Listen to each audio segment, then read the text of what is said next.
وبركاته. بسم الله الرحمن الرحيم.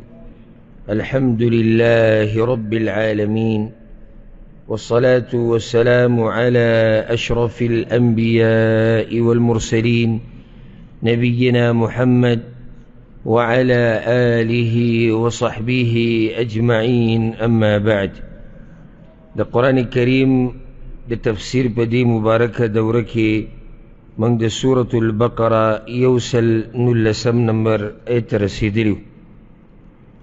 په دې اخرنی آیت کې الله سبحانه وتعالى د رسول صلی الله علیه وسلم تذکیره وکړه، هغه ته تسلی ورکړه او د هغه کار بیان کو چې انا ارسلناک بالحق بشیرا ونذیرا. الله وی ته مونږه یره ورکوونکې او زیری ورکوونکې لېږلی. ستا دا کار نه دی چې ته به د خلکو مطالبې پوره کې او چې مشرکان کم ستانه غواړي په تا دا نه ده لازم چې ته به هغه پوره کې، تا باندې لازم دی دعوت رسول. په دې بل آیت کې 100 آیت کې الله سبحانه وتعالی دې خبرې ته اشاره کوي او دا بیانوي چې یهود و نصارا په هیڅ حال کې پیغمبر تانه نه راضي کیږي. مخکې ګوره دا خبره بیان شوه چې د رسول صلی الله علیه وسلم کار هغه یرول دي او زیری ورکول دي.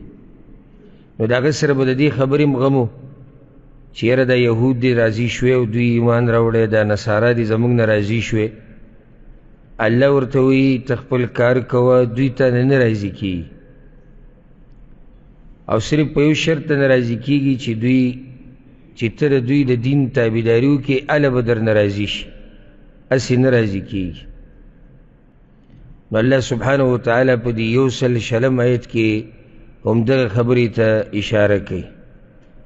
اعوذ بالله من الشیطان الرجیم، بسم الله الرحمن الرحیم. ولن ترضى عنك اليهود ولا النصارى، او هیچ چری برازی نشستان یهودیان او نصارا، حتی تتبع ملتهم، تردی پوری چی تروان شداغوی پا دین پسی. یهود نصارا صرف پا دیو حال تا نرازی کی گئے پیغمبر، معنی دا چی پرید داغوی لرزا لٹول او د الله رضا لټوه، دعوت ورکوه د الله د دین طرف ته او دین بیانوه. که په دې پسې ګرځي چې یهود نصارا راضي شي نو دوی ته نه راضي کېږي. او دې کې دا فایده چې کله دیم یهود نصارا ولیدو او هغوی داسې ښکاره کوله چې موږ راضي یو بغیر د دې نه چې تاسو زموږ د دین تابعداري وکئ، نو په دې پوه شي چې دا خبره دوی د زړه نه کوي، په دې کې به هم څه چلي، ځکه چې دا حقیقت هغه رب بیان کړی دی چې هغه په زړونو باندې عالم دی. هغوی په یو شرط راضي کېږي چې د هغوی د دین تابعداري دې وکړی شي، چې د دین تابعداري دې وله وکړه بیا دې مني او بیا درنه راضي کېږي هم. قل ان هدى الله هو الهدى، وای چې هدایت د الله هم دغه اصل هدایت دی. الله رب العزت خپل پیغمبر ته وایي چې ورته ووایه ان هدى الله الذي بعثني به هو الهدى. هدایت هغه هدایت دی په کوم سره چې الله زه رالیږلی به، د دین علاوه په بل څه کې هدایت هغه نشته. او ځکه قتاده رحمه الله وی چې دا الله رب العزت خپل پیغمبر صلی الله علیه وسلم ته او د هغه ملګرو ته یو طریقه وښوه چې په دې طریقې سره به بحث کې د ګمراه خلکو سره، او دا به ورته وایي چې ان هدى الله هو الهدى. هدایت صرف دغه یو لار کې دی، په بله لار کې هدایت نشته. ولئن اتبعت اهواءهم،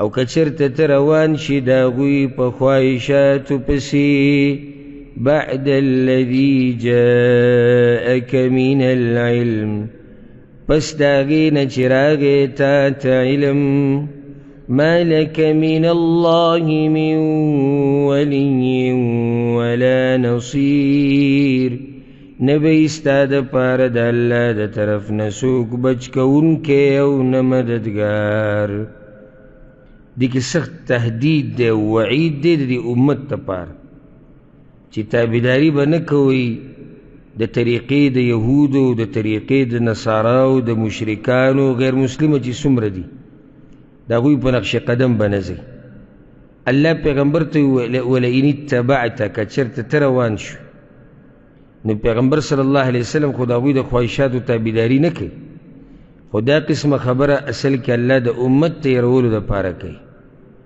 او دا خبر بکی راہکارا کئی چی کلا دا پیغمبر صلی اللہ علیہ وسلم سر پا دی خبر کی گنجائش نکیگی نو دا غن علاو دا بلچا سرم گنجائش نکیگی ما لک من اللہ من ولی ولا نصیر نبستا سوک دوستی اور نب مددگاری چی تابع دا اللہ نخلاص کی او دا اللہ دا سزا ندی خلاص کی او دا الولی او النصیر مبارکی پرون خبر شیو قرآن انصاف والا کتاب دے اولی بنیز که چی دا خبری دا اگا رب دی چی اگا انصاف والا رب دے عدل کی نو صلی اللہ دا خبر بیانی چی باز دوی کی اگا دی چی اگوی دا حق تابداری کی یہود و نصاراو کی دی سے خلقوم شتی چی اگوی دا حق تابداری کردے دا الذین آتیناهم الكتاب حق کسان چی منور کردے دے اگوی تا کتاب یتلونه حق تلاوتی الولی آغا پلائق دل وستلو داغی سرا الذین آتیناهم الكتاب قتاد رحمه اللہ دا یهود و نصارا دی مؤمنان دا یهود و نصارا کمو چی بکی ایمان راوڑے دی او بازو دا ویلی دی چی مراد تی دا رسول صلی اللہ علیہ وسلم ملگری تی چی اللہ گوی تا کتاب ورکڑو و گوی الوستلو پلائق دل وستلو داغی سرا خو مشهور دلتا قول دغه دی چی دین مراد اگا یهود و نصارا دی چی اللہ رب العزت اگوی تا کتاب ورکڑو و اگوی تابیداری کڑو یتلونه حق تلاوته یہ روایت کی دیس رازی چی یتبعونه حق اتباع معنی دادا تابیداری کئی دا دی قرآن دیس تابیداری لگا سنگ چی لائق دا چی آگا شان تابیداری دی دا قرآن اکڑیش او دلتا دا خبر یاد ہے کہ عبداللہ ابن عباس وی دا قرآن یا دا تورات دا انجیل زبور کتت مراد یہود و نصارا والی دا دی صحیح تلاوت کول سنگ چی دا گئی حق تے مانا دادا چی حلال حلال وگنی حرام حرام وگنی او حدود چی کم اللہ یخودی دی پاگی کے بین کڑی دی پولی دا گئی نوانوڑی پاگی بانی مضبوط ایمان وساتی نو درشان داو سرم که چی دا گئی تلاوت کول دا گئی پا تفسیر پا ترجمہ زان پو کول پاگی عمل کول صرف تلاوت اللہ زمانگنا نغواری صرف تلاوت چی آگا مجردی دا عملنا او دا تدبر او دا سوچ او دا فکرنا قرآن دا دی صحیح تلاوت دی سی دے لکہ عمر بن خطاب رضی اللہ عنہ وی ماند دی دا دا یتلونہو حق تلاوتی وی چی کل دا جنت پا تذکرہ باندی تیر شی نو دا اللہ نا جنت غواری چی کل پا جہنم بانی او دا جہنم پا باس بانی تیر شی نو پا اللہ پوری پناہ ونی سی دا دا جہنم نا او دا دا عذابونو او دا کار کم سڑے کولیش چی سوچ او فکر کئی چی سوچ او فکر کئی با قرآن کی او پا قرآن باندی پوہی آگا سڑے دا کار کولیش چی پا قرآن باندی پوہ نئی سوچ او فکر نکی نو دیتا دا پتم نلگی چی دا باس دا جنت روان دے دا باس دا جہنم روان دے دا دا عذاب روان دے دا دا اللہ دا رضا روان دے دا اللہ دا غضب روان دے دا معنی دا یتلونہو حق تلاوتی اولئیک یؤمنون بی دغه کسان ایمان لري په دې قرآن باندې معنی دا شو کته یهود و نصارا مراد والی چې یهود و نصارا کومو چې د خپل کتاب صحیح تابعداري کړې ده هغوی په دې قرآن ایمان لري. صحیح تابعداري کړې ده نو ځکه خو ایمان لري، ځکه چې تورات کې، انجیل کې، باقی کتابونو کې د دې قرآن د دې نبی تذکره ده. نو ثمره د هغې دا راوته چې دوی ایمان راوړو په قرآن باندې او په رسول صلی الله علیه وسلم باندې. که مؤمنان تی والی نو اولئک یؤمنون به، دغه کسان ایمان لري، په دې باندې صحیح ایمان لري، ځکه خو تابعداري مضبوطه تابعداري کوي. ومن یکفر به، او چا چې کفر وکړو په دې پس په قرآن، یعنی مخکې خو د دغه خلکو باسو چا چې ایمان راوړی، که چا چې نه دی راوړی فأولئک هم الخاسرون، نو دغه کسان خاص هغوی تاوانیان دي. د خاسرون او د تاوان تذکره مخکې شوی. اوس الله رب العزت بیا هغه شان خطاب کوي دوی ته یو پیر لکه څنګه چې مخکې دوو ځایونو کې کړی دی، اگر که هغلته هم یو کې لږ فرق شته خو یو بلکل دقه شان دی. یا بني اسرائیل، ای اولاد د یعقوب علیه السلام، اذکروا نعمتی التي انعمت علیکم، رایت کئی نعمتون زماغا چی ما احسان کڑے دے پتاسو، وانی فضلتکم علی العالمین، او یقینا ما تاسو غوره کړی په مخلوقاتو. دی سایت مخ کی تیر شوی الته دی تفسیر او تفصیل چې دا غ بیان شوی. نو ګوره کله چې په دې منځ کې فاصله تیره شوه او فاصله راله، نو رب العالمین هغوی ته بیا هغه خبره رایاده کړه کومه چې د دې ټولو خبرو په اوله کې هغوی ته رایاده کړې، او دا چې رایاد کوي هغه نعمتونه الله وایي کوم چې ما درکړي دي تاسو ته. ځکه چې منځ کې خبرې ډېرې رالي، نو که د دوی نه دا خبره یېره شوي نو الله ورته بیا رایاده کړه هغه خبره. اعاد ما صدر به کلامه یا قصته، هغه خبره را واپس کړه بیا په کمی سره چې شروع کړې وه د دوی د تذکرې نه، د دغه ځینې د بني اسرائیلو باز شروع شي.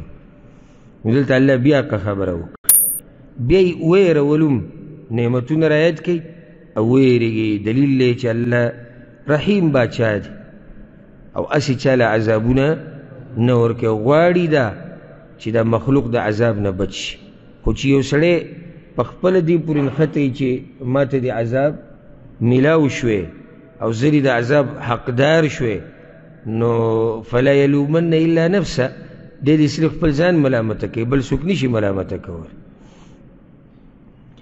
ځکه چې الله خو هر قسم حجت قایم کړی. دلته دا بار بار نصیحتونه نصیحتونه، یعنې الله داسې هم کولی شو چې سره ورته نصیحت نه کولی.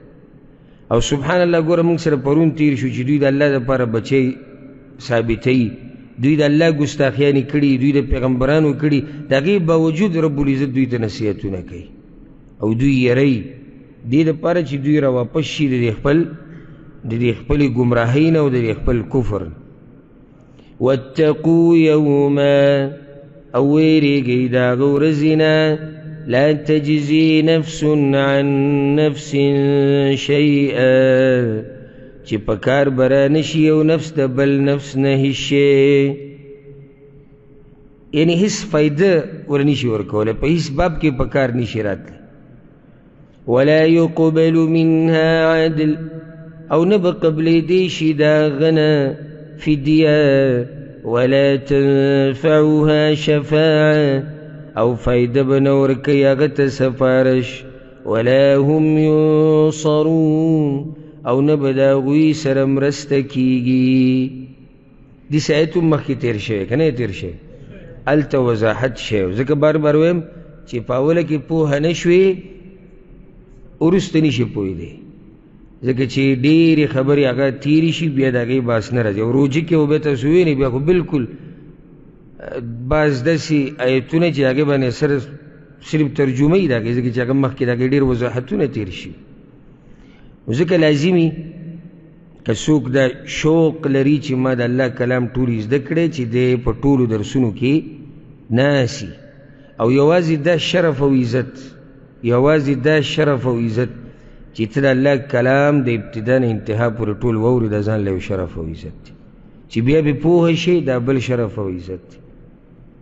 او بیا خوشحالي د دې دوه خوشحالیانې داسې چې هغه مخامخ دي سړي ته، اګر که خوشحالیانې ډېرې، یو خوشحالي چې کله دا دوره ختمي او په آخري ورځ او اختتامي دعا او هغه یو ناشنا خوشحالي. یو بله خوشحالي بإذن الله هغه چې کله موږ الله ته مخامخ شو د قیامت په ورځ، او به یې ټول نه ګټه خوشحالي چې کله دا قرآن راشي ستا د سپارش دپاره او الله سره ستا په باره کې خبره کوي چې یا الله، لکه حدیث کې چې راځي چې یا الله، یعنی د شپرون کړی ده، تهجد یې کړی، تلاوت یې کړی، او یا الله د دې کلام د تفسیر او د ترجمې دپاره په ګنټو ګنټو ناستو، بیا په روژه کې یعنی د روژې په خوله ناستو، او دا سپارشونه الله ته کوي او الله دغه سپارش قبول کړي، دغه لویه خوشحالي ده وي. اوس د دې نه بعد الله سبحانه وتعالی د ابراهیم علیه السلام باز شروع کوي، او د اوږد باز دی. مناسبت ولې نو یو ده او ربط، مناسبت هغه دا دی چې د ابراهیم علیه السلام اولاد په دوه قسمه دي. یو د ابراهیم علیه السلام هغه اولاد دی چې هغه د اسحاق علیه السلام نه پیدا دی، هغه د بني اسرائیل دی، یعقوب علیه السلام، او بیا پسې د یعقوب علیه السلام 12 زامن و، د هغوی نه 12 قبیلې او خاندانونه جوړ شو. او یو د ابراهیم علیه السلام زوی اسماعیل، پاکي بیا د عربو، نو دی پلار دی د ټولو. او پیغمبران عزت د ابراهیم علیه السلام ته ګورئ، د ابراهیم علیه السلام نه بعد پیغمبران ټول دغه په بچو کې دي. نو یو قسم اولاد ذکر شو چې هغه څوک دي؟ بني اسرائیل. اوس دا بل قسم ته راځي. دغه شان پرون ما تاسو ته وویل چې د نسخ دا مسله الله ولې بیانوي؟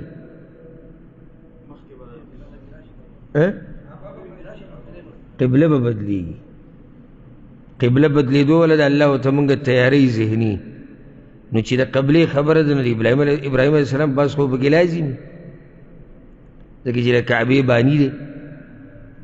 نو دغه شان دوی به دا دعوه کوله، یهودو وی موږ د ابراهیم علیه السلام په دین یو، نصاراو به وی موږ د ابراهیم علیه السلام په دین یو، مشرکینو به وی موږ د ابراهیم علیه السلام په دین یو. الله وی راشي نو دغه د دین خو واورئ، تاسو په مشرق او هغه په مغرب دی. او سبحان الله ابراهیم علیه السلام هغه پیغمبر دی چې هر ملت دا دعوه کوي چې موږ د هغوی په لار یو، هر امت والا داسې عزت والا الله ورکړه.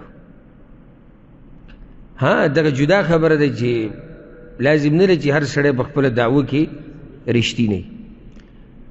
بله دا الله رب العزت بني اسرائیلو ته دا وایي چې تاسو وایئ چې موږ د ابراهیم علیه السلام په لار روان یو، نو تاسو خو د دې پیغمبر نه منکر یئ او د دې پیغمبر دپاره دعا ابراهیم علیه السلام کړې وه، نو تاسو څنګه د ابراهیم علیه السلام په لار روان؟ بله خبره یهودو بخصوصا دا دعوه کوله چې موږ په دین کې مشران یو، مشرتیا الله موږ له راکړې ده. رب العزت دلته دا خبره بیانوي چې امامت په دین کې دا داسې معمولي خبره نه ده، دا خو په ډېرو سختو امتحانونو کې پاتې شي سړی، د هغې نه بعد ورته په دین کې مشرتیا میلاویږي. نو تاسو ته مشرتیا د کوم ځای نه راله په دین؟ وَإِذِ ابْتَلَى إِبْرَاهِيمَ رَبُّهُ بِكَلِمَاتٍ، او کله چې امتحان وکړو په ابراهیم علیه السلام باندې رب داغه په یو څو خبرو سره، فَأَتَمَّهُنَّ، نو هغه دا پوره پوره دا کړل. او یاد کا هغه وخت چې کله ستا رب امتحان راوستو په ابراهیم علیه السلام باندې په یو څو خبرو سره. دلیل دی چې د امتحاناتو نه بچ کېده دا نشته، امتحانات به لازم راځي، امتحانات په پیغمبرانو باندې راغلي دي. او لکه څنګه چې حدیث کې راځي چې اشد الناس بلاء الانبیاء، د ټولو نه زیاته سخته امتحانات چې راځي دا به پیغمبرانو باندې راځي، او بیا چې څوک د هغوی په نقش قدم روان. نو بغیر د امتحاناتو نه ژوند نه، بلکې د ژوند دی د امتحان دپاره. نو د هغه سړي په باره کې به څه وایو چې څوک ژوند بغیر د امتحان نه غواړي، ډېره بعیده خبره غواړي. ځکه چې دا طریقه د الله ده چې دنیا دارالابتلاء، دارالامتحان، د امتحان او د ابتلا ځای. د علماو دې کې غټ اختلاف دی چې دا یو څو خبرې څه وي چې الله په امتحان راوسته وایي. نو بعضو دا ویلي، عبدالله ابن عباس وایي چې امتحان مطلب د حج د اعمال الله ورته دی ویلي هغه پوره کړو. بعض وایي چې د طهارت یو څو خبرې ورته ویلي، لکه برید سپکول، خولې ته اوبه اچول، مسواک استعمالول، نوکونه واړه کول، ترخ نه ویښته لرې کول، ختنه کول، او طهارت او صفائی عموما. او بعض وایي چې د دین مراد هغه امتحانات دي کوم چې په هغه راغلي، لکه د نمرود سره مقابله، د قوم سره مناظره، د پلار سره خبرې اترې، اور ته غورځېده، هجرت کول، خپل بچې او بیبي په یو شړه ځمکه باندې پرېښوده، د زوی د حلالولو ورته الله ووایي. ځکه امام ابن جریر رحمه الله وایي هغه دې له ترجیح ورکړې ده، وایي راجح قول دا دی چې دې کې د ټولې خبرې دننه راځي، د ټول امتحانات د الله وکړه. او ځکه بعض علما وایي دې نه مراد هر هغه خبره ده چې الله ورته ویلو چې ویې که، او هر هغه خبره ده چې الله ورته ویې مې کوه. نو دا ټول کلمات دي د الله. په یو څو خبرو سره خبرې دا وي چې بعض خبرې ورته الله ویلي وي ویې که، او بعضې ورته ویلي وي مې کوه. نو دا ټول پکې دننه راغلي. الله رب العزت وایي فأتمهن، نو هغه دا پوره ده کړل، پوره اداهن تامات، یعنی دی خبرو کې په دې امتحان کې دغه نه څه کوتاهي نه ده شوي، هر خبره د الله منلې ده او په هر امتحان کې کامیاب شوی ده. را به شي سورة الصافات کې چې کله هغه ته اعلان د الله له طرف نه دې خبرې شوی چې ته په امتحان کې کامیاب شو. او الله رب العزت ځکه خو د هغه دا صفت ذکر کړی دی، و ابراهیم الذي وفى جميع ما شرع له یا ما شرع له. الله چې ورته څه ویلي هغه ټولې خبرې پوره کړې وي، نو الله وی هغه وفا کړې وه، وفادار انسان د الله په احکامو عمل کړو. اشاره دې ته هم ده چې اے یهودو، اے نصارو، اے مشرکانو، دعوی کوي چې موږ د ابراهیم علیه السلام په لارې او منئ د الله، نو خو د الله ټولې خبرې منلې. قال إني جاعلك للناس إماما، الله ورته یقینا زه ګرځونکی یم تا لره د خلکو دپاره پیشوا. تا نه به زه څه جوړ کړم؟ امام به دنه جوړ کړم، دیني مشر به دنه جوړ کړم. ځکه ما تاسو ته ووایي چې د پسې راتلونکي ټول پیغمبران د ده په اولاد کې. نو د امامتي ول الله ولې ورکړه؟ امتحانونو کې کامیاب شو، نو فایده سره ووته.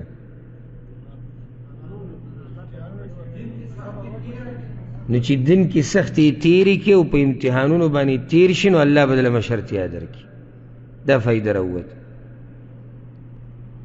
او سړی وچ په وچ لاس اوچت کړي چې یا الله وجعلني للمتقین اماما، او ما د متقیانو دپاره امام وګرځوه وچ په وچه. په دین کې مشرتیا دا داسې په حال اسانه نه میلاویږي چې سړی به راشي او په دین کې به مشر شي. دی په ابتلاعاتو، دی په سختو پای کې تیر شوی، د الله اطاعت یې کړی، د الله خبره یې منلي، د هغې نه بعد دته په دین کې څه میلاو شي؟ مشرتیا. قال ومن ذریتي، هغه ووی او زما د بچو نه هم. قال ومن ذریتي، نو کله چې الله ابراهیم علیه السلام امام وګرځو نو د الله نه سوال وکړو چې زما د بچو نه هم امامان جوړ کړه. ومن ذریتي یو ترجمه دا شو، او زما د بچو نه هم، یعنی طلب کوي یا د سوال کوي ومن ذریتي چې یا الله زما په بچو کې به هم امامانی. قال لا ينال عهد الظالمین، الله ورته وی نه رسیږي وعده زما ظالمانو ته. وعده د څه؟ د امامت ته ورکولو. بارک الله فیک. دا لوز د امامت ته ورکولو الله وی د ظالمانو ته نه رسي. نه امام مجاهد رحمه الله تفسیر کوي وی الله ورته وی چې ستا په بچو کې به بعض ظالمانی او ظالمانو ته زه په دین کې مشرتیا هغه نه ورکو. ها چې څوک پکې نیک عمله و هغه ته به دغه لوز شاملي، خو چې ظالمي نو هغه ته دا لوز هغه ته نه دی شامل. سعید ابن جبیر رحمه الله وی لا ینال عهد الظالمین، الظالمین وی مشرکان. نو دی خلکو ته په دین کې مشرتیا نه میلاویږي. او د ابراهیم علیه السلام اولاد خو ټول نیک عمله خو نه دی کړ، وروسته قومونه جوړ شوي. ته بني اسرائیلو ته وګوره او بیا عربو ته وګوره، نو ټول نیک عمله موحدین خو نه دي. نو الله ورته په هغه ټیم کې وایي چې نه، ظالمانو له ګوره زه په دین کې مشرتیا نه ورکوم. دې ځینې دا فایده راووته چې پلار همیشه کوشش کوي د بچی د خیرخواهی او دا چې الله دله په دین کې ترقی ورکړي. د دین سوچ کوه، د بچو د دین سوچ او غم کوه چې الله زما د بچی په دین کې مخکې بوسي. وَإِذْ جَعَلْنَا الْبَيْتَ مَثَابَةً لِلنَّاسِ وَأَمْنًا، او کله چې موږ وګرځو کور د الله ځای د جمع کېدو دپاره د خلکو، وامنا او ځای د امن. واضح دی ربط او مناسبت چې د ابراهیم علیه السلام یو فضیلت بیان شو چې الله یا دو فضیلتونه چې په امتحانونو کې کامیاب شو، ورپسې الله ول په دین کې مشرتیا ورکړه. نو بل فضیلت به هم دغه اوس بیانوي چې د الله دا کور چې دی دی جوړ کړی دی. نو ځکه د الله د کور باس راغی. وَإِذْ جَعَلْنَا الْبَيْتَ مَثَابَةً لِلنَّاسِ، او کله چې موږ وګرځو بیت الله ځای د جمع کېدو دپاره د خلکو.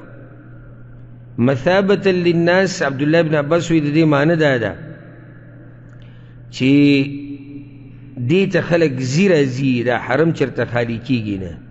مثابة للناس یو معنی دا ده، یعنی د خلکو د تګ را تګ ځای دی. تاسو لیدلی چې حرم خالي شي په مخه او دې ته دا خلک رامات دي. نو یو معنی ده د مثابة للناس، یو معنی ده د کومه چې موږ وکړه چې ځای د جمع کېدو. ابراهیم علیه السلام یو دا دعا غوښتې و فجعل افئدة من الناس تهوي الیهم، د خلکو د زړونه دې طرف تک. نو د دې مؤمنانو د زړونه الله رب العزت دې طرف ته کړي دي. او هغه ځای دی چې سړی په زیارتونو باندې نه مړېږي. که ته څو پیرې حرم ته ورشي سړی وي چې زه بیا لاړ، او څو پیرې ورشي او سړی وي چې زه بیا لاړ. دا معنی د وإذ جعلنا البیت مثابة للناس. او رد دی په مشرکانو باندې چې تاسو خو خلک منع کوئ. الله خو دا ځای جوړ کړی د دې دپاره دی چې خلک ورته ځي راځي. او خلق به راجمع کیږي او تاسو خلق ته منع کوئ. و امن او زید امن دا به هم راشي، دا دعا ابراهیم علیه السلام غوښتلې وه خو الله د مخکې نه دا زید امن ګرځولی. او ځکه عبدالرحمن بن زید بن اسلم وی یو سړی به په حرم کې د خپل پلار د قاتل سره یا د رور د قاتل سره میلاو شو خو څه به ورته نه وي، حالانکه یا به د پلار قاتلو او یا به د رور قاتلو، خو الله به ورته څه نه وي. دا ځای الله د امن ګرځولی دی. او امام ابن کثیر وی جعله محلا تشتاق الیه الارواح، الله داسې یو ځای ګرځولی دی چې روح او ارواح د مؤمنانو ورته همیشه په شوق کې چې هلته لاړې، او امن پکې هم دی. او د امن باره کې نور تفصیل راځي انشاءالله. واتخذوا من مقام ابراهیم مصلى، او ونیسئ د مقام ابراهیم نه ځای د منځه. معنی دا الله وی چې موږ دا خبره وکړه چې ونیسئ د مقام ابراهیم نه ځای د منځه. دې کې د مفسرینو اختلاف دی چې دا مقام ابراهیم څه ته وایي. نو یو قول دا دی عبدالله ابن عباس نه نقل دی چې دا ټول حرم مقام ابراهیم دی، ځکه چې ابراهیم علیه السلام هر ځای کې ولاړ دی، د ودرېدو ځای دی هغه کې. بعض ویلي د حج دا مقامات چې دي، ځکه چې ابراهیم علیه السلام ټولو ځایونو ته تللی، دا هم د عبدالله ابن عباس نه نقل، عرفات او مینا مزدلفه او دا حرم شو صفا مروه. معنی دا چې دغه ځایونو کې منځونه کوئ، عبادتونه کوئ، دعاګانې غواړئ. او دا یعنی ښایسته خبره ده، ځکه چې مقام ابراهیم چې ته ووایې ټول ځایونه، نو په دې کې هغه ګټه هم راله، په کومه ګټه باندې چې هغه ولاړ. او یو قول دا دی چې نه، مقام ابراهیم هغه ګټې ته ویلی کېږي چې په هغې باندې ابراهیم علیه السلام به ولاړو او د کعبې د آبادي کوله. او د هغې تفصیل هم انشاءالله را روان دی چې په څه طریقې سره دوی دا کار کو. او حدیث کې داسې راځي، جابر رضی الله عنه وی، دا په صحیح مسلم کې شتي، په صحیح بخاري کې هم داسې یو قسم په دې معنی سره روایت شتي چې رسول صلی الله علیه وسلم چې کله طواف شروع کو نو اولنی 3 چکرو کې رمل وکړو، زر زر تو، بیا په څلورو کې په آرام روانو، بیا په آخره کې مقام ابراهیم خواله ورغی او هلته د آیت وی واتخذوا من مقام ابراهیم مصلى. نو دا مقام د هغه او د کعبې په منځ کې او دغه ځای کې 2 رکعاته وکړو. نو بعض علما دا دلیل ګرځي، وګورئ دې ځای کې مقام دغه کاڼي ته ویلی چې دا مقام ابراهیم دی. او والله اعلم دواړه خبرې صحیح دي، سره یو بل سره ټکراو خوري، دواړه صحیح دي. مقام ابراهیم یعنی ځای هغه ځایونه چې ابراهیم علیه السلام پکې په حج کې ودرېدلی، هلته موږ هم ودرېږو، هلته مونځونه او عبادات کوو. یا مقام ابراهیم دغه کاڼی دی کم چې اوس په دې حکومت په دغه شیشه کې بند کړی دی. دا کاڼی دې دپاره و چې ابراهیم علیه السلام به په دې باندې ودرېدو. اسماعیل علیه السلام به ورله کاڼی ورکو، ابراهیم علیه السلام په دې کاڼي باندې ولاړو آبادي کوله. او دا یو معجزه و چې دا کاڼی به پخپله کته کېدو او بره کېدو. نو کله چې دی د کعبې د دې آبادۍ نه فارغه شو، نو دا کاڼی د دې کعبې سره جوخ خوا کې کېښو، او په دې کې د ابراهیم علیه السلام د خپو آثار بالکل واضح و. بلکې جاهلیت کې عربو دا خبره پیژنده، ځکه ابو طالب دا خبره کړې و په یو شعر کې، وموطئ ابراهیم فی الصخر رطبه وموطئ ابراهیم فی الصخر رطبة على قدمیه حافیا غیر ناعلی.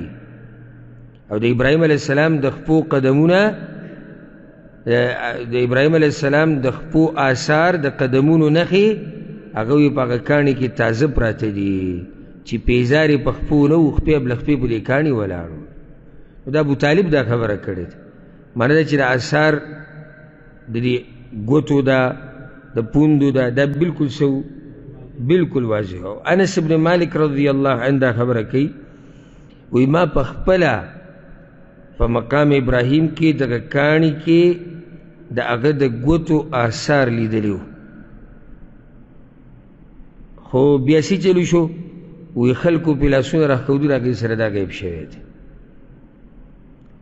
او امام قتاده رحمه الله هم دا خبره ذکر کړې ده، وی الله وی چې هلته مونځ وکئ، دا یې نه دي ویلي چې مسحه کوئ.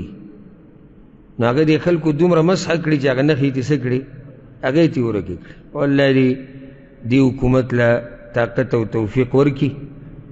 نو دغه قصې نه دا خلک ټول دمه کړو. او بیا هم کوم چې دې قصو سره عادت دي، هغه به لازم خپل کار راښکاره کوي، نو بیا په دې شیشو پورې نښتي، هغه ښکلی لاړ شه ویې ګوره. خو دا شیشه خو د سعودي حکومت لګولې ده، نو د دې په ښکلولو کې څه دي؟ خو چې پوه یې کې چې وایي دا وابي راوتی دی. موږ دې قصو باندې ډېر مین یو، دا قبرونه ښکلول، شیشې ښکلول، دروازې ښکلول. خو که د قرآن او د حدیث د تابعداري ورته ووایو نو دې ته یې ډډې نه لګي. اوس تاسو چې دغه ته ورشئ جبل احد ته مدینه کې، او دې ته مخامخ جبل الرما دی، هغه غر چې رسول الله صلی الله علیه وسلم پې هغه کسان کېنولي چې تاسو به زمونږ خیال ساتئ چې د شا نه به موږ څوک رانیشي. هغوی بیا راکوشي وو سوای د لسو کسانو نه. نو دغه غر ډېر وړوکی دی، الیمنټ کو د سړو کوي، سړو دا څنګه؟ نو دا داسې نه و، دا ښه کافي غټ غر و. نو د هغه وخت نه چې بیا د خلکو به دې شروع کړې ده، کوم چې پکې بدعتیانو په دې قصو مینو، وروسته دا فتنې چې په امت کې ډېرې شوې، نه دا خاورې ته خلکو وړي دي او دی سټلی دی او په دې لاسونه راښکودي. نو غر د هغې سره کم شوی دی. او ته ټوله دنیا یو غر ته را دغه که چې راځي ورته د دې سره څه کي؟ نو زمونږ دا خلک دغې دپاره اوس ته ورشه دې غر نه عبرت واله دغه ځینه چې دلته یو غټ جنګ شوی، دلته سخت راغلی دی په رسول وسلم باندې، په صحابه کرام. د ده سوچ دې سره دی چې زه دې ځینه زه خاوره ویسم، او ویې دې وړه خاوره، نو بیا څه دي په دغه خاوره کې؟ اصل عمل ته ضرورت دی، تابعدارۍ ته ضرورت دی. په دې کار نه کي چې ما خاوره راوړه د بقي نه. نو هر ځای کې ورته د حکومت ته کسان ودرولي او د اوازونه ورته کوي، غریبانانو په دې اوازونو باندې ستړي شي، مه کوئ مه کوئ، اخوا شئ دېخوا شئ، مه کوئ اخوا شئ دېخوا شئ.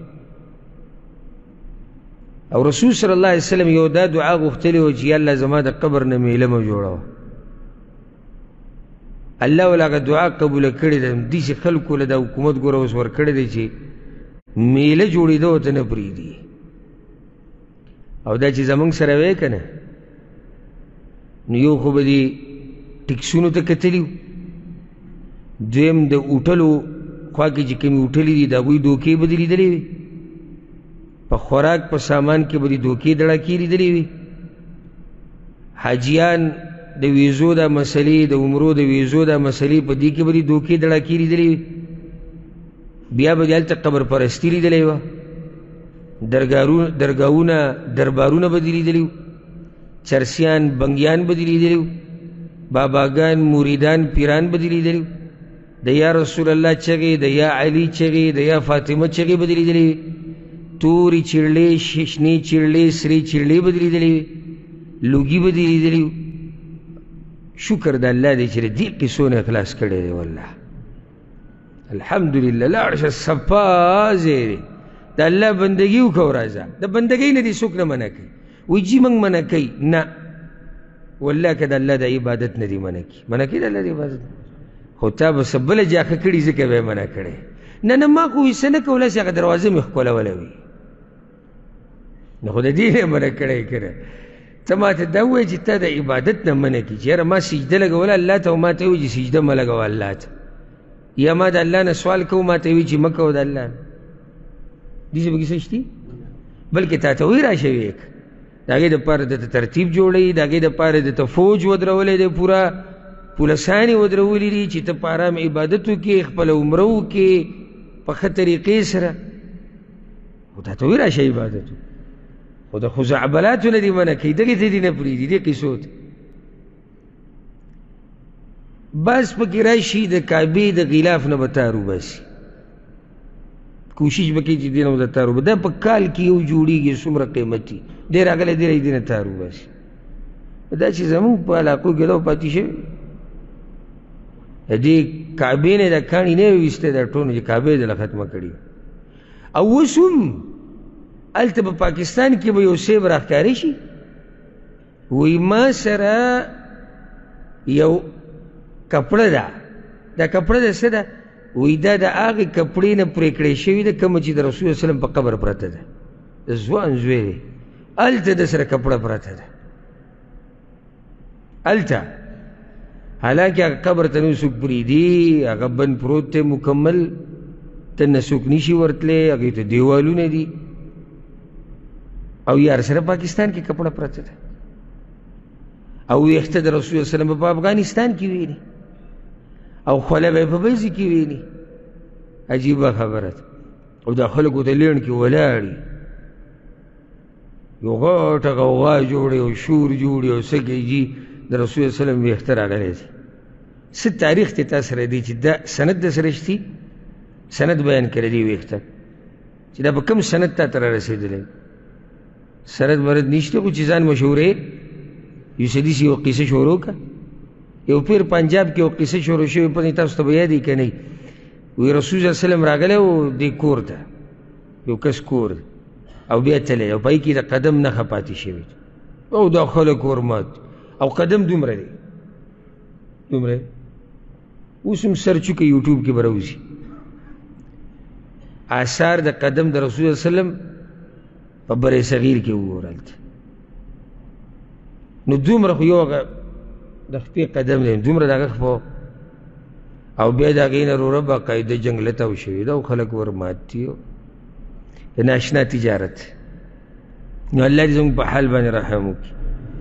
خبره دا وه چې په دې کې د هغه د ګوتو آثار هغه وو. بیا ابراهیم علیه السلام دا کاڼې د کعبې سره نږدې ایښودی دی، بلکل د کعبې د دیوال سره لګېدلی و. خو بیا وروسته عمر بن خطاب رضی الله عنه دا کاڼې د دغه ځای نه دغه ځای ته راوړی دی، د کوم ځای کې چې اوس پروت دی. او عمر بن خطاب په هغه کسانو کې دی چې رسول الله وسلم موږ ته د هغه په تابعدارۍ ویلي دي، علیکم بسنتي وسنة الخلفاء الراشدین المهدیین. نو هغه دا کار دی حکمت دپاره کړی و چې د دیوال سره ډېر نږدې دی، نو رش جوړېږي دغه ځای کې. نو د دغه ځای نه هغه کاڼې دغه ځای له راوړو د کوم ځای کې چې اوس پروت دی. وعهدنا إلى إبراهيم وإسماعيل، او من مضبوط حکم کو ابراهیم او اسماعیل علیهما السلام تا ان طهر بیتی، چی پاک ساتی کور زما.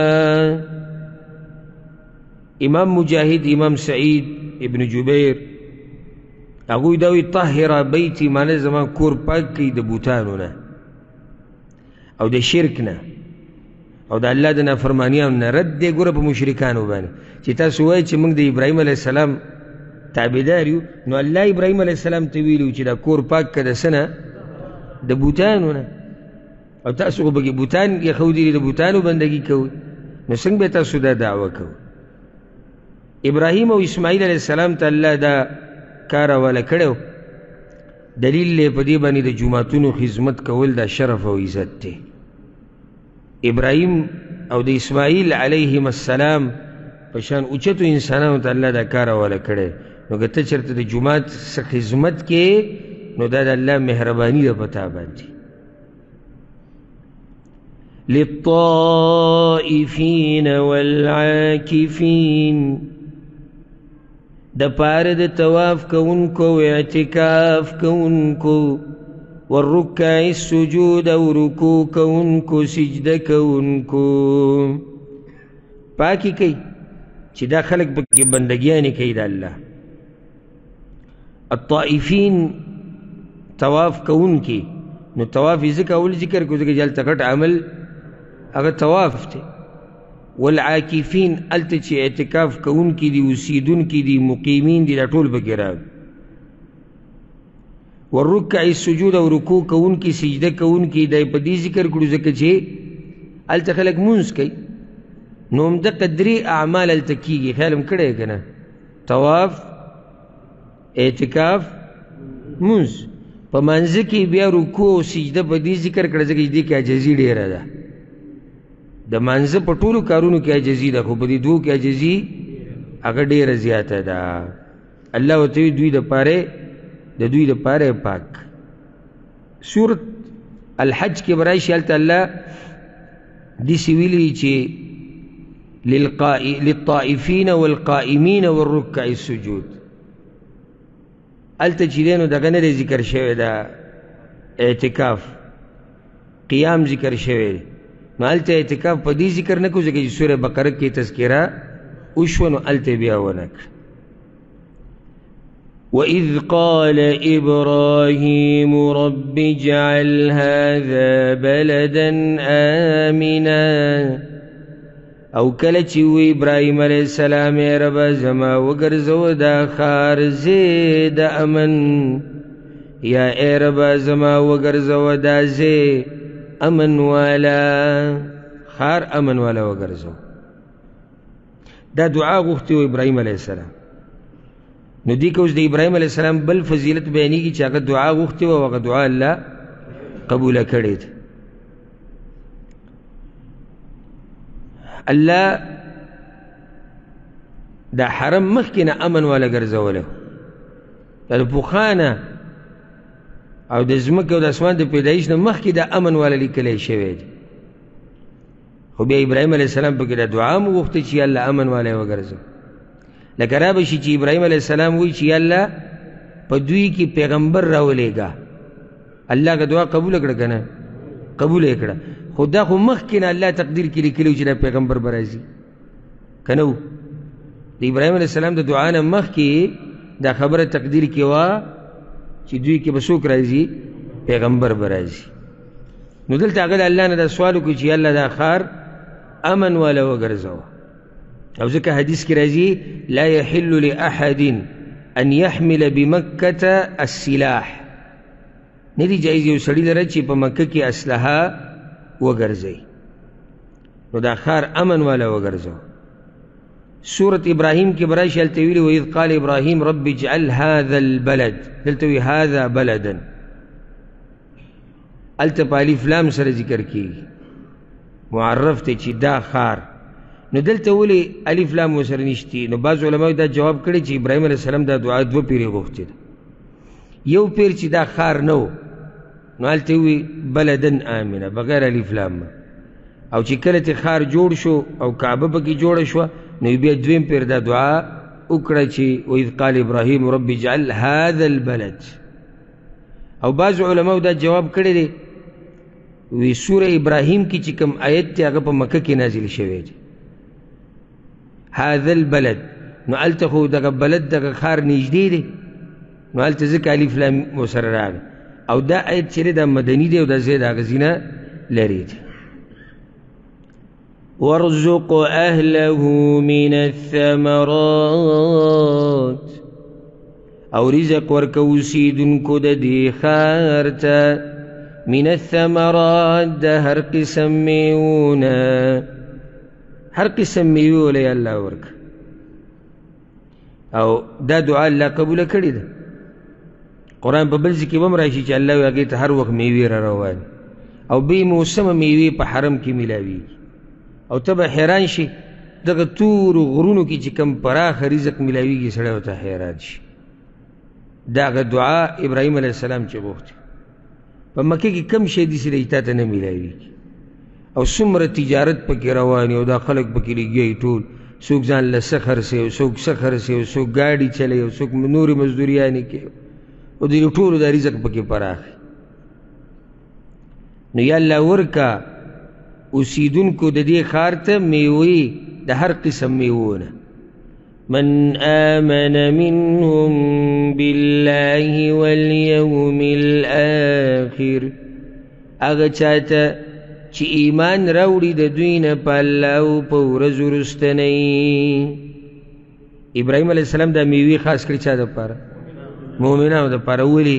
نو جواب هلته ورته الله ووایي چې زما لوز ظالمانو ته نه رسي.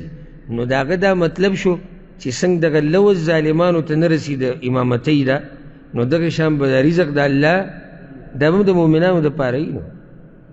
نو ځکه یې رزق صرف چا دپاره وغوښتو؟ مؤمنانو دپاره. رد دی په مشرکانو باندې چې تاسو وایئ چې موږ د ابراهیم علیه السلام تابعدار یو، نو الله وایي ابراهیم علیه السلام خو ستاسو دپاره رزق هم نه غوښتو. هغه وایي چې رزق هغه چاته ورکړه چې مؤمنان یي، په الله او په آخرت ایمان. الله ورته وی نه. قال اوی الله ومن کفر او چا چې کفر وکړو فامتعوا قلیلا نو فایدې به ورکم هغه ته لږه موده. عبدالله ابن عباس وی ابراهیم علیه السلام دا رزق مؤمنانو پورې خاص کو د نورن علاوه. نو الله دا آیت نازل کو چې چا چې کفر کړی د هغوی له به هم رزق ورکو. اخلق خلقا لا ارزقهم، یو مخلوق به زه پیدا کړم او بیا به رزق نه ورکوم، نو رزق خو به له ورکو ځکه چې پیدا کړي الله دي. خو دومره ده چې فامتعه قلیلا فایدې به له ورکمه لږ وخته پورې، به یې ځای جهنم دی. او عبدالله ابن عباس بیا دا آیت د دې په دلیل کې ووی کلا نمد هؤلاء وهؤلاء من عطاء ربک. دا الله د ورکړې نه دوی ته ملاویږي، هغوی ته ملاویږي. او دا دلیل دی په دې باندې چې د الله په نزد د دنیا څه قدر نشته. ګوره هلته وي امامتي د دین څه وي نه رسي ظالمانو ته، ځکه چې دین دی، د دین د الله په نزد قدر دی، رزق رسي هر چا ته.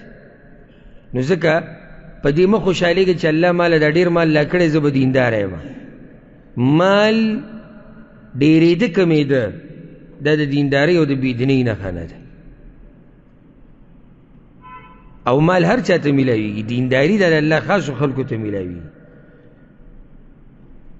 نو زه به له څه وخته پورې ورکوم مزې فامتعه قلیلا، فایدې لږ وخته پورې دي. ثم اضطره الى عذاب النار، بیا به مجبورا یا په زور راکاږم عذاب د اور ته، یا دیکه به کم عذاب د اور ته را به کاږم مجبورا په زوره په هرې طریقې سره چې د دې لږو مزو نه بعد بیا جهنم دی. معنی دا دی چې الله هغوی له مهلت ورکوي، خو چې راوینیسي نو بیا به سم رانیسي. لکه څنګه چې الله سورة الحج کې وایي وکأي من قرية أمليت لها وهي ظالمة ثم أخذتها وإلي المصير. او ډېر کلي دي چې الله وایي چې ما وله مهلت ورکړی دی، حالانکه هغه کلي والا ظالمان الله بیا ما رانیولي دي. او ځکه حدیث کې داسې راځي په صحیحینو کې دی ان الله لیملي للظالم حتی اذا اخذه لم یفلته.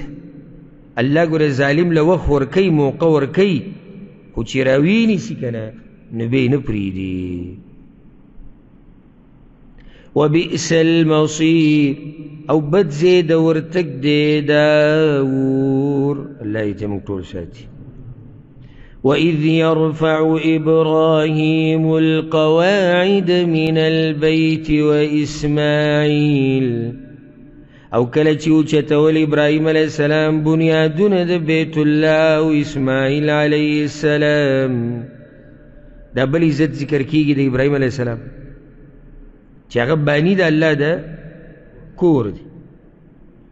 کله چې اوچتول بنیادونه، القواعد د جمع د قاعده ده، او د ستن ته ویل کېږي، بنیاد ته ویل کېږي. معنی دا چې ای پیغمبره رایات که هغه وخت دی خلکو ته کله چې ابراهیم علیه السلام او اسماعیل علیه السلام اوچتول بنیادونه د څه شي؟ د کعبې د بیت الله. دلته وهمه مسله، کعبه اول چا جوړه کړې ده؟ دې کې د علماو اختلاف دی. یو قول دا دی چې دا ملائکو جوړه کړې ده، یو قول دا دی چې دا ملائکو جوړه کړي. دویم قول دا دی چې دا آدم علیه السلام جوړه کړې ده، او بعضو روایتونه او آثارو نه داسې ښکاري چې الله ملائکو ته وایي چې آدم علیه السلام ته هغه ځای وښوي، نو آدم علیه السلام ته ځای وښوی شو، بیا هغه او بي بي حوا هغوی به لګیا او دا کعبه یې جوړوله. دریم قول دا دی چې دا ابراهیم علیه السلام جوړه کړې ده، او دا د ډېرو علماو قول دی. دا مسله د قطعیاتو نه ده. قطعیات یعنی څوک داسې نشي ویلی چې بس زما دا خبره اخري حرف آخر ده، بلکې احتمال پکې شته ډېرو اقوالو. زما خپل ځاني زړه په دې مطمئن دی والعلم عند الله چې دا آدم علیه السلام جوړه کړې ده، او په هغې یو څو دلیلونه دي. اول دا آیت کې چې ابراهیم علیه السلام تجدید کړی دی، یعنی دا آبادي را تازه کړې ده وروسته د دې نه چې ورانه شوې وه.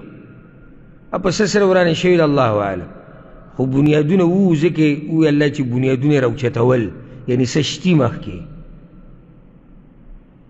الله وی وعهدنا الى ابراهیم و اسماعیل ان طهرا بیتی، چې پاک کوي څه کور زما. ګوره دلته لا هغوی جوړ کړی نه دی، او الله ورته وایي څه پاک کوي کور، معنی ده چې کور مخکې شتي. دویم دلیل، کله چې ابراهیم علیه السلام خپل بچی پرېښودو او ولاړ، خپل بچی پرېښودو اسماعیل او خپله بیبي هاجره علیهم السلام، نو بیا دا دعا وغوښته ربنا انی اسکنت من ذریتی بواد غیر ذي زرع عند بیتک المحرم.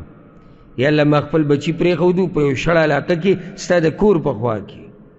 ولا ابراهیم علیه السلام خو دلته کور نه جوړ کړی، کور جوړولو واقعه وروسته راځي. دو دلیل شو. دریم اوږد حدیث دی په صحیح بخاري کې، او څه نه صحیح څه به موږ ذکر وکړو درس کې، چې ابراهیم علیه السلام کله لاړ او دا ښځه یې پرېښوده او بچی یې پرېښودو، نو دعا یې وغوښته ثم استقبل البیت، کعبې ته یې مخ کو، دعا یې وغوښته. نو دلته خو لا کعبه شتي نه د هغه نورو قول مطابق، نو څنګه څه ته یې مخ کو؟ دلیل یې په دې باندې چې کعبه مخکې وه.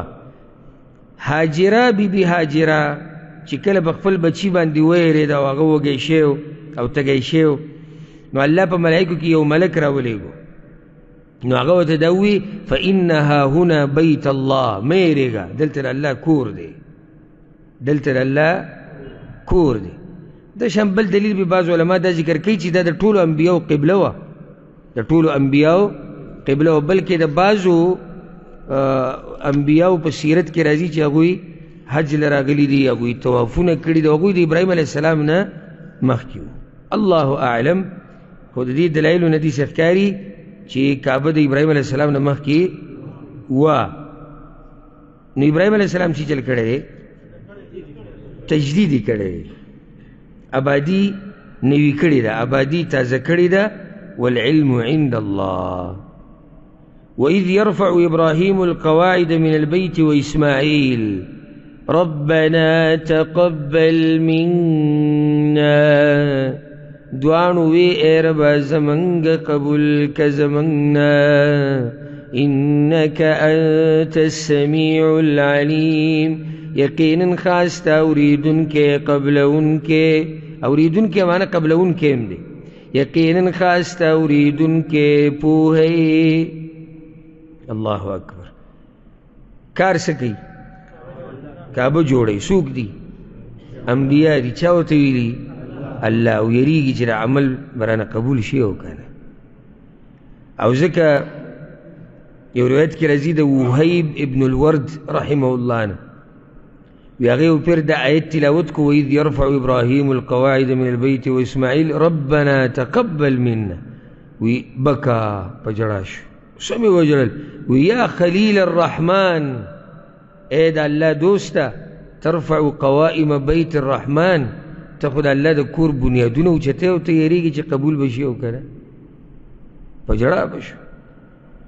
او الله د مؤمنانو دا حال ذکر کړی دی والذین یؤتون ما آتوا وقلوبهم وجله، مؤمنان چې کله عبادتونه کوي نو زړونه په یره کې د څه نه چې قبول به شي او که نه، زړونه په یره کې چې قبول به شي او که نه. دا زموږ دپاره درس دی لوی نصیحت ته چې عمل کول صرف دا کار نه دی، عمل چې دی وکړو بیا د سوچ غټه خبره دا ده چې دا به الله قبول کړی به وي او که نه. د ابراهیم علیه السلام واقعه هغه اوږده واقعه ده او په صحیح بخاري کې شتي، عبدالله ابن عباس رضی الله عنهما روایت دی. هغه به ځان له هغه واقعې ته تاسو رجوع کولی شئ، خو مختصر هغه دا دی چې ابراهیم علیه السلام ته الله امر وکړو، نو هغه خپل زوی اسماعیل او د هغه مور هغه یې راوستو او د مکه کې یې پرېښودو د کعبې خوا کې، او په هغه ورځ په مکه کې هېڅوک نه و، ولیس بها ماء، او هلته اوبه هم نه وي، او یو کڅوړه یې ورسره خوا کې کېښوده چې په هغې کې کجورې وي او په هغې کې اوبه وي. دی امتحان تی امام جوړ کړی دی، دی امتحان منګه معمولی دنیا د عبادت لپاره نشو پرېښودی. دا اوس وګوره بچی او ښځه پرېږدي په یو شړه ځمکه کې، هېڅوک پکې نشتی، اوبه پکې هم نشتي. وی بیا روان شو، فتبعته ام اسماعیل، د اسماعیل د مور پسې روانه وه، ورته وی یا ابراهیم، ای ابراهیم این تذهب، ته چېرته روانې؟ په دې شړه ځمکه باندې موږ پرېږدي الذي لیس فیه انس ولا شی، نه پکې انسانان ښکاري نه پکې نور څوک ښکاري، ته موږ چا ته پرېږدي دلته؟ فقالت له ذلك مرارا، په مخ یې ورته دا خبره کوه، وجعل لا یلتفت الیها، هغه ته شاته نه کتو. بچي ګرانې او ښځه سړي ته ګرانې، خو هغه ورته شاته نه کتو ځکه چې امر د الله دی. او هوښیاره ښځه وه، او څنګه به هوښیاره نه وه، دی پیغمبر ښځه او بیا د داسې پیغمبر، نو هغې ورته اواز وکړو، اخره کې وی الله امرک بهذا، الله درته ګوره ویلي دي، ته چې دې خبرې ته غوږ نه ایږدي او داسې روان یې، نو الله درته ویلي دي، ځکه چې دا هغه خلک دي چې الله ورته یو کار ووایي نو بیا خوا دې خوا پکې نه کوي. هغه ورته نعم، بیا صحیح ده، بیا وی الله موږ نه ضایع کوي، چې الله درته ویلي دي بیا الله موږ نه ضایع کوي. بیا واپس لاړه خپل ځي ته. ابراهیم علیه السلام وی روانو روانو چې کله داسې ځي ته ورغی چې د هغوی نه پناه شو، استقبل بوجهه البیت، نو دې کعبې ته یې مخ کړو. دا ما یو دلیل تاسو ته اوس ذکر کړو لږ ساعت مخکې. نو بیا یې دا ووایي چې یا الله، هغه سوره ابراهیم کې هغه دعا شتي چې خپل بچي مې پرېښودو په یو شړه ځمکه کې، عند بیتک المحرم، ستا د کور په خوا کې، نو د خلکو د زړونه دې طرف ته که، دوی له میوې ورکه چې ستا شکر ادا کړي. په دغه وخت کې اسماعیل علیه السلام وړوکی و، پی به یې څکل او بیا به یې دغه اوبه څکي، نو تر دې چې هغه اوبه ختمې شوې، نو هغه هم تږی شو او دا مور هم تږی شوه، نو دا ماشوم د دې ډېرې تندې نه رغړېدو په دې ځمکه باندې. امتحان دې ته ویل الله، او پلار یې تللی دی ځکه چې الله ورته ویلي پرېږده، بس ته الله ته حواله کړه. دا هغه اوچت انسان دی، و ابراهیم الذي وفا، هغه ابراهیم چې هغه وفادار و، الله وایي. نو د الله دپاره داسې ماشوم پرېښوده، نو هغه رغړېدو، نو دا ترې روانه شوه، نشوي کتی دی بچي ته، نو دې صفا دې غونډۍ له ورله دا نږدې غر و، په هغې ودرېده، کتوی چې دلته څوک شتي که نه، نو څوک ورته ښکاره نه شو. بیا د هغه ځای نه یې منډې کړې، روانه وه، څومره ګران کار و. موږ چې اوس لاړ شو او په دې سهولیاتو کې او په دې هر څه کې صفا مروه کې موږ ګرځو، څومره ستړي شو، او هغې ته د بچي غم و، او په شړه علاقه کې، نو د هغه صفا نه روانه شوه مروه ته، هلته وخته، د هغه ځای نه خلکو ته وکتو، خو څوک ښکاره نه شو. ففعلت ذلك 7 مرات، دا کار یې وپېرې وکړو، 2 چکر یې ولګول. عبدالله بن عباس وی رسول الله صلی الله علیه وسلم وی چې فلذلك سعی الناس یا سعى الناس بینهما، د دې دلایل څخه خلک دغه ځای کې چکرې وي په عمره کې او په حج کې. بیا چې مروه ته کله د وخته نو دغه ځای کې یو اواز واورېدو، نو چې کله یې غوږ کېښودو نو هغه په ملایکو کې یو ملک و، د زمزم د اوبه چې له کوم ځای نه راوتې دغه ځای سره خوا کې، نو د خپل وزرې دغه ځمکې د راواچو نو د هغې نه اوبه راووتې، نو هغې د اوبه راټولولې، زر زر یې راټولولې او هغه خپل لوښي ته یې ورچولې چې بچي له یې ویست. نو الله وی الله رسول الله وسلم وی الله دې رحم وکړي د اسماعیل په مور باندې که هغې د زمزم د اوبه پرېښودی وی نو دا به داسې یو بهیدونکې چینه وه.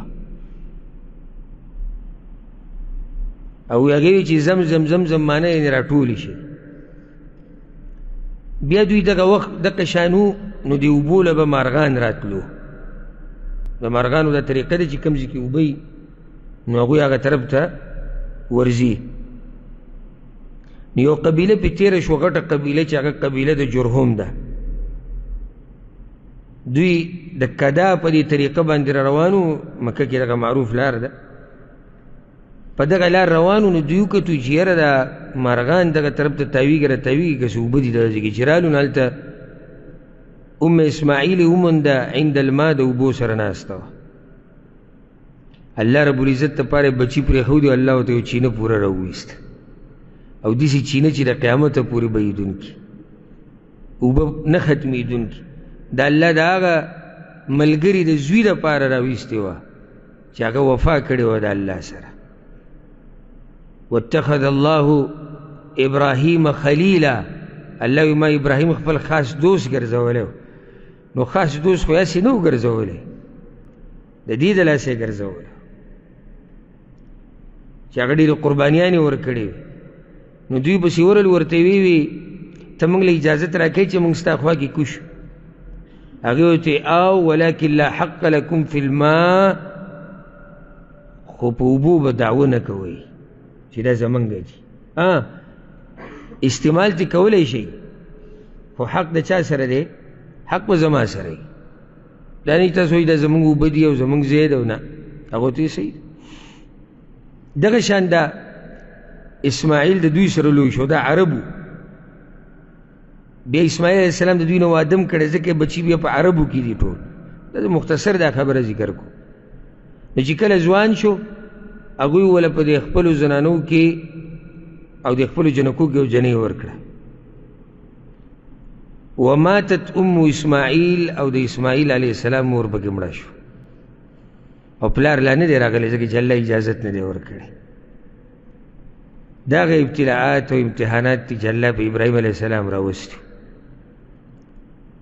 نو بیا څه وخت بعد ابراهیم علیه السلام راغی چې اسماعیل علیه السلام واده کړی و، نو نیندارې له راغی. اسماعیل علیه السلام یې ونه موندو. تپوس یې وکړو د هغه د ښځې نه، نو هغه وایي زموږ دپاره وتی دی سره وړي. نو یاسې ستاسو ژوند څنګه دی؟ نو هغې ورته نحنو بشر، ژوند هم ښه نه دی، ژوند هم تنګ دی او ښه شکایتونه وکړو. نو هغه ورته وایي چې کله د خاوند راشي زما سلام به ورته ووایه، ورته ووایه چې یغیر عتبة بابه، د خپل کور د دروازې دا چوکاټ دی بدل کړي.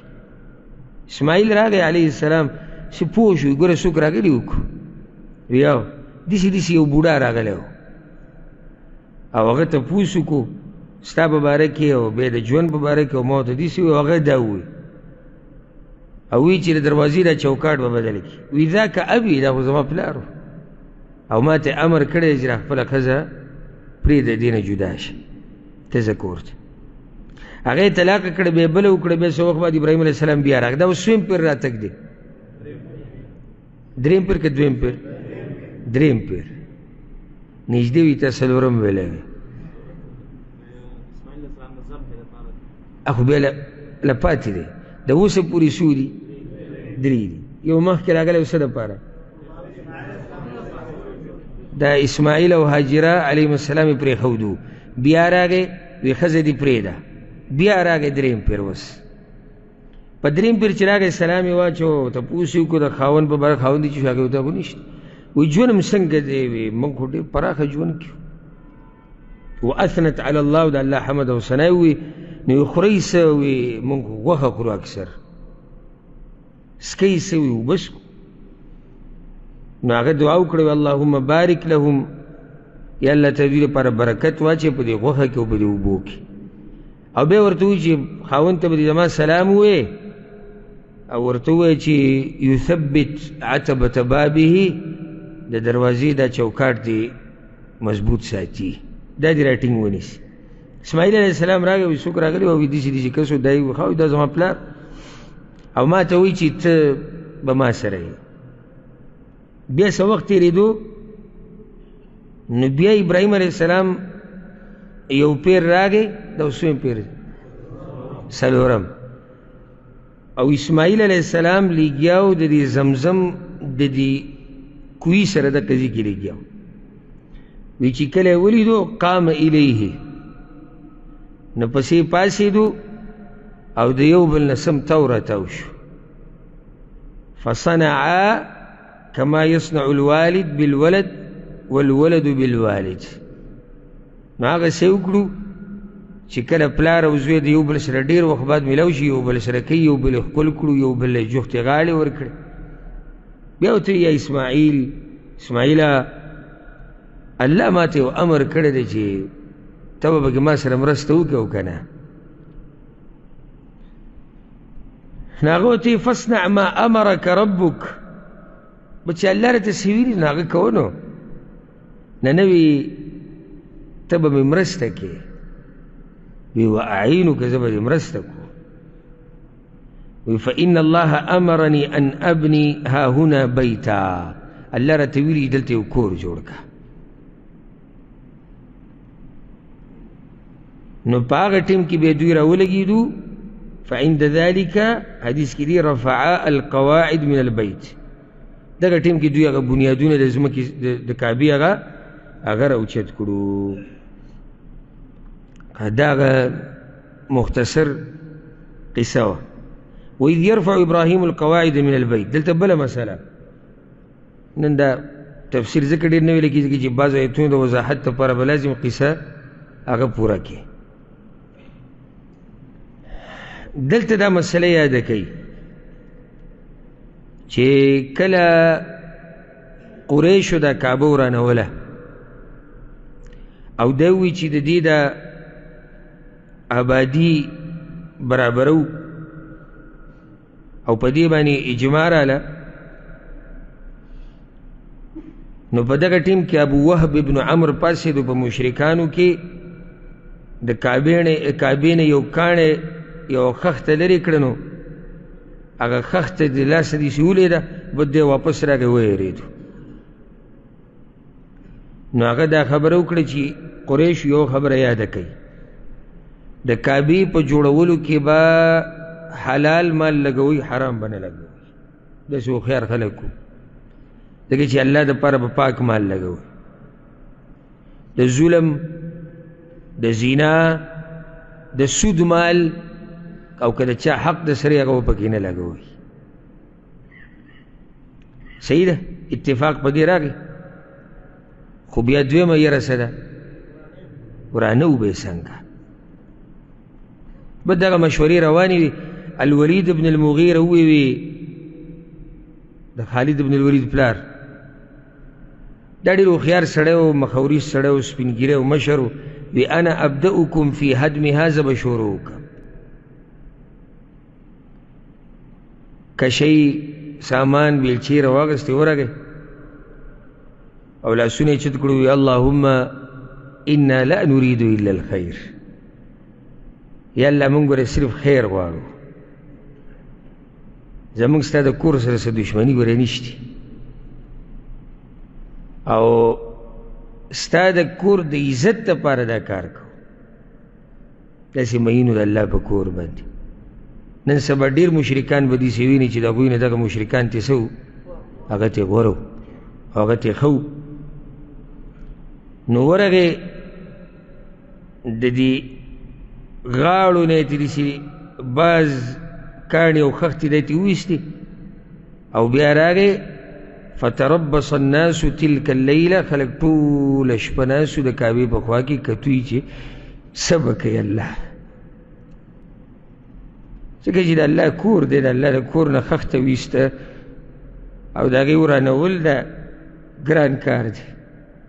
نو ټوله شپه مشرکان ناسو انتظار یې کو او کتوي چې الله څه کوي. نو یې که څه وشو الولید ابن مغیره لسې چلو شو، نو بس بیا به د کور له نور لاس نه وړو، معنی ده چې الله یې بیا نه خوښوي. او که چېرته دله څه ونه شو نو فقد رضي الله ما صنعنا، بیا به الله راضي زموږ په دې کار باندې. کله سحر شو الولید ابن مغیره ټول ولیدو خبر ابرو راغی، نو بس هغه هم شروع کړه د کعبې په نړولو باندې او خلکو ورسره هم شروع کړه. او څومره خاندانونه چې د قریشو ټول پکې لګیا، اختلاف بیا په هغه ځای کې راغی چې کله د حجر اسود د ایښودو وخت راغی، نو بعضو یې منګه بعضو یې منګه. نو دغه ټیم کې ابو امیه ابن المغیره دی په هغه وخت کې په قریشو کې د ټولو نه سپینګیری انسان، د دا وایي جنګ مه کوئ، خو داسې کار وکړئ چې په دې دروازه اولنی څوک راځي هغه به فیصله وکړي.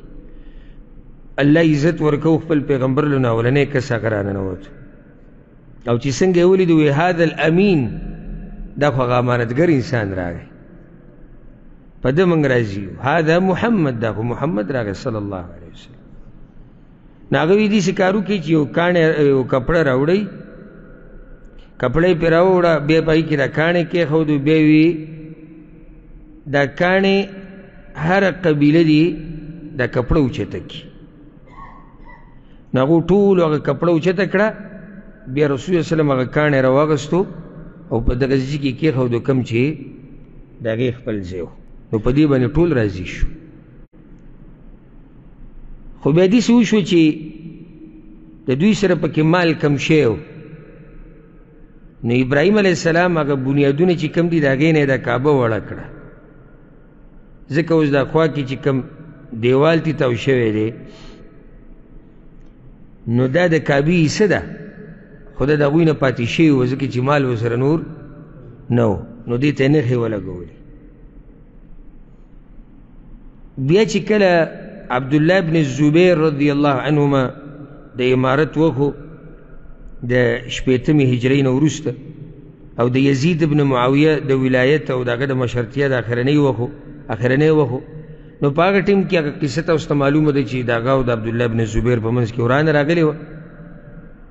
نو په هغه وخت کې عبدالله بن زبیر دا کار کړی و چې دا کعبه بیا نړولې وه او واپس کړې وه هغه بنیادونو ته، کم بنیادونه یې چا راوچت کړي وو؟ ابراهیم علیه السلام هغه راوچت کړی و، او دوه دروازې وله جوړې کړې وي، یو مشرق ته بل مغرب ته، د ځمکې ته بالکل نږدې، ځکه چې هغه د خپل ترور نه دا خبره اورېدلې وه د عایشې نه. رسول الله وسلم هغې ته ویلي وي عایشې که ستا دا قوم د کفر ته نږدې نه وی، یعنې اسلام یې نه وی قبول کړی، د کفر ته نږدې دي، نو لنقضت البیت، ما به دا کعبه نړولی وی حتی ازید فیها من الحجر، چې دا حجر مې ورسره رادنه کړی. حجر دغه ځای ته وایي دا دیوال چې د چاپېره دی وړوکي. فإن قومك قصروا في البناء، ستا قوم کمی راوستی دی په جوړولو کې، یعنې دغه ځای پکې خالي پرېښودی دی، خو چې فتنه جوړه نه شي رسول وسلم دا کار ونه کو پرېښود. نو عبدالله بن زبیر خو دا خبره اورېدلې وه، نو هغه واپس د آبادي هغه ځای ته ورسوله.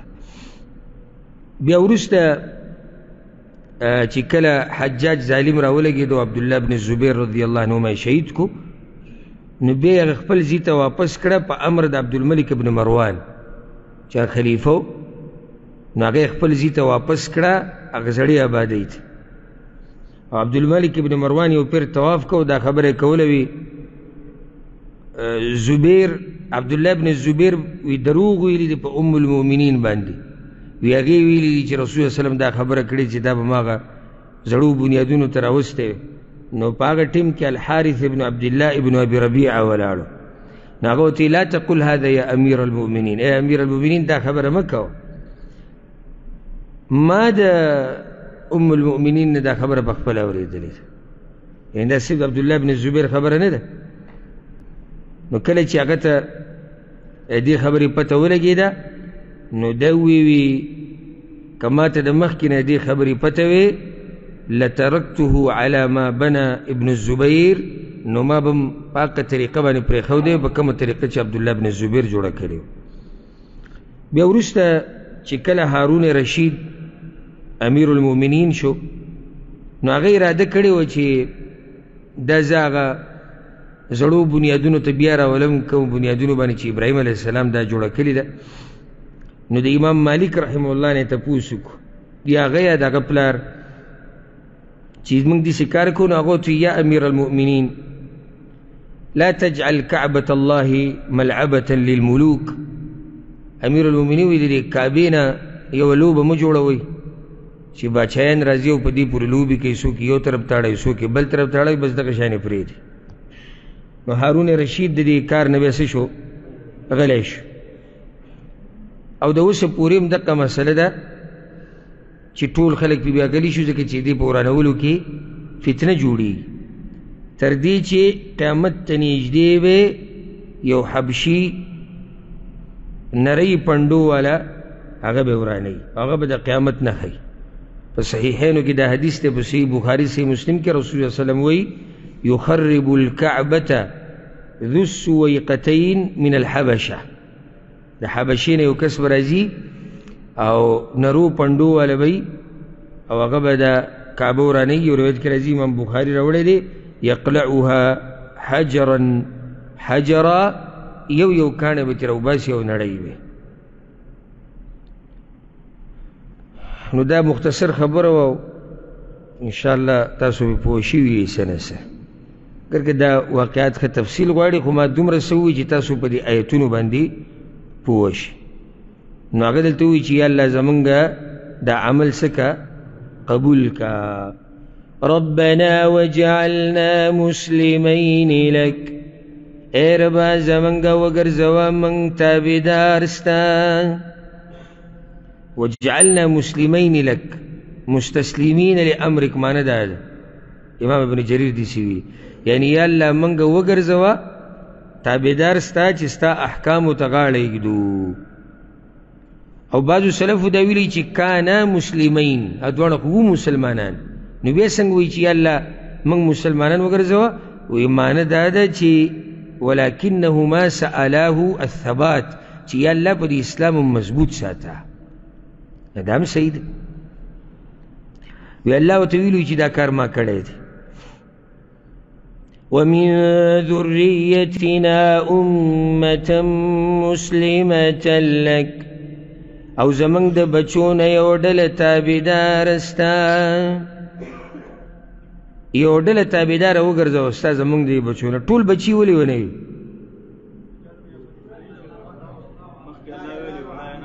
بارک الله فیک. الله ویلو لا ینال عهد الظالمین، نا خبر خو د ذهن کې وه. نو یا الله زما په دې بچو کې، زمونږ په دې بچو کې یو ډله وګرځوه تابعداره ستا. دا علم الله قبوله کړې وه. وارنا مناسکنا، او راوښایه موږ ته طریقې د عبادت زمونږ. مناسکنا دې کې بیا مفسرینو ډېرې خبرې کړي. او یو روایت کې داسې راځي چې ده وایي چې یا الله موږ ته د عبادت ځایونه وښایه. نو جبریل علیه السلام پسې راغی او دی بوتو د کعبې خواته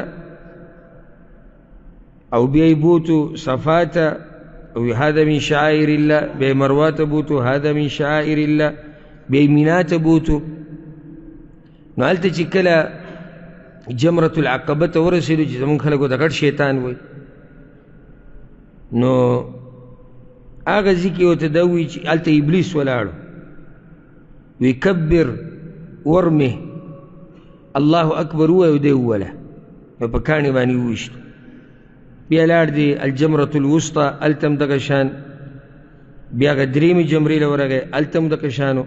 بیا مزدلفې ته بوتو، بیا عرفات ته بوتو، نو هغه ټولې طریقې ورته وښوې. وتوب علینا او مهرباني وکړه په موږ. نو دلته توبه د څه وباسي؟ که څه کوتاهي شوي، الله اکبر، که په دې کعبه جوړولو کې څه کوتاهي زموږ نه شوي نو یا الله موږ ته بخښنه کوه، زموږ توبه قبوله کړه. إنك أنت التواب الرحيم.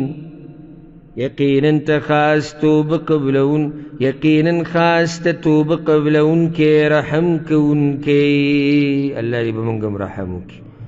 ربنا وابعث فيهم رسولا منهم. اے ربا زمن راوليك بدويك يو رسول دوينا.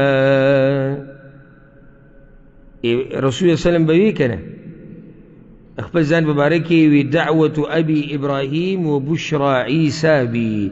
زه د خپل پلار ابراهيم علیه السلام هغه دعا یم او د عیسی علیه السلام هغه زیری یم چې هغه ورکړی بني اسرائیلو ته. نو یا الله راولېږه په دوی کې یو رسول منهم د دوی نه. څه مطلب د دوی نه؟ د دوی د نسب نه او د دوی نه، یعنی په دې مکې والو کې ټول الله قبول کړي. ربنا وابعث فيهم رسولا منهم. هغه به کارونه څه کوي؟ يتلو عليهم آياتك، چې لولي به په دوی آیتونه ستا. ويعلمهم الكتاب والحکمه، او خودنه بکی دوی تستا د کتاب او د سنت. ويزكيهم او پاکی بدوی لرا. انك انت العزيز الحكيم. یقینا خاست غالب حکمت والی. د پیغمبر کارونه ذکر شو. یو دا چې دی به د الله ایتونه لولي خلکو ته. دویم دا چې خلکو ته به کتاب او حکمت ښیي. او د حکمت مبارک ډیر مفسرین وی دینه مراد حدیثونه دي، یعنی قرآن او حدیث بخی. ویزکیهم او دوی به پاکی د بدو اخلاقونه، د غلطو نظریونه او د غلطو عقیدونه. نو دا څو کارونه شو؟ درې. یتلو علیهم آیاتک، او که قرآن او حدیث جدا کیو څلور شو. او قرآن او حدیث بخی او تزکیه بکی د خلکو. نو دا یاد کئی دا خبره چې څوک دعوت کول غواړي نو هغه به دا کارونه کوي. که څوک غواړي چې زه تبلیغ وکړم او زه دعوت وکړم د الله د دین طرف ته، نو دا کارونه به کوي. د الله کتاب به بیانوي، د رسول صلی الله علیه وسلم حدیثونه به بیانوي، او خلق به د غلطو نظریونه، د غلطو اخلاقونه، د غلطو خویونو نه منع کوي. دې ته وایي تبلیغي نصاب. څه شی؟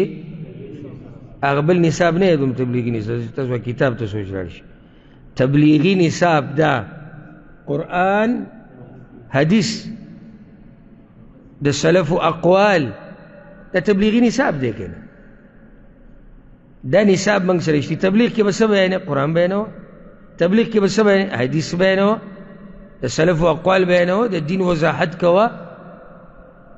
خدا نه چې منګړت قصې پکې بیانوي. قصه بیانولی شي خو چې قصه مسنده او بل دا چې په مخه قصې نه، په مخه قصې نه، چې صرف خلک د څه سره عادت کړي د قصو سره. سبا له ورته څوک بیا چېرته د دین یو حکم بیانوي، هغه بیا سټګري راګري، ځکه جانې لري عادت د دې مسلو سره. نو په تبلیغ کې خلک څه بیانوي؟ قرآن او حدیث. ما ته یو ملګري خبره کوله، وي ما یو جومات کې بیان کو، تفسیر درس، نو دې کې یو سپین ږیری راغی، ما ته وی چې موږ دلته تبلیغ کوو، ته دا مه کوه. خبرې ته خیال تعبیر. موږ دلته څه کوو؟ موږ تبلیغ کوو، ته قرآن مه بیانوه. وی زه داسې حق حیران پاتې شوم که نه چې دا قرآن بیانول څه دي. بعض مانه پکې تپوس کوي تا څومره وخت لګولی؟ دا وخت نه دی. الحمدلله. او د مرګه پورې، د مرګه پورې موږ اراده لیکلې ده. الحمدلله. قرآن به بیانو، حدیث به بیانو، خلکو ته به د هغوی د دین وضاحت کو. الحمدلله زه تبلیغی یم. تبلیغی یعنی دین بیانونکی، دا تبلیغ دی که نه؟ ها، خو چې څوک غلطه کوي غلطې ته وله غلطه وایو، صحیح ته وله صحیح وایو. او زمونږ دا کمرونه چې د ګشتونه کوي او ګرځي را ګرځي، د دوی د اصلاح دپاره مونږ دا خبرې کوو چې ګوره علم یې زده کوي، عقیده یې زده کوي، په دې طریقې سره خلکو ته نصیحت کوي، په دې سره دې ته اصلاح وایي. دا به نه کوو د یو بل. زه تا وینم ته به غلطه او زه بیا هم غلی پاتې شم، ما تا سره وفا وکړه که خیانت مې وکړو؟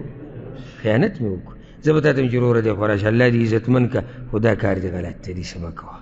صحیح شو؟ ته هم دا نه چې خرش پرش او بس داسې سترګې راوباسي یو تا ما ته ووایي، نه، ته به زما شکریه ادا کړي چې زما د غلطۍ دې ما ته نشاندهي وکړه. نو موږ وایو ګوره تبلیغ وکړه، خو د هغه خبرې چې تا سره علم یي د هغې نه زیاتې خبرې مه کوه. او چې نه یې پوهه اوره، ته بیانولو والا نه یې، ته بیا اوره د علماو نه چې ته تې څه یې زده کړې، دین یې زده کړې، بیا بیانوه. نو دا نه چې هر سړی منبر ته خیږي او بیانونه دې کوي که نه.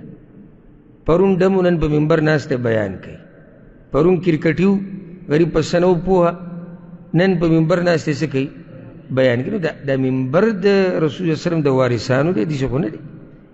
اوس تاسو ټول قدرمن خلک یې او ښه ګمان د باندې کوو، ټول دینداره خلک یې چې را دومره وخت ورکوئ قرآن له.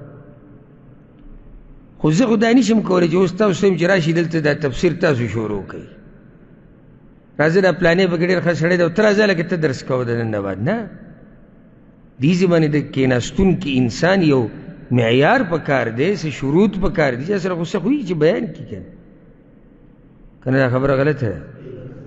نو الله دې زموږ په حال باندې رحم وکړي. په دې به اکتفا وکړو او انشاءالله سبا به شروع کوو د آیت 113 نه، او سبا نه به ګوره بیا سبق لږ ډېر وایو او وضاحت به مختصر کوو. الله دې موږ پوه کړي په قرآن باندې.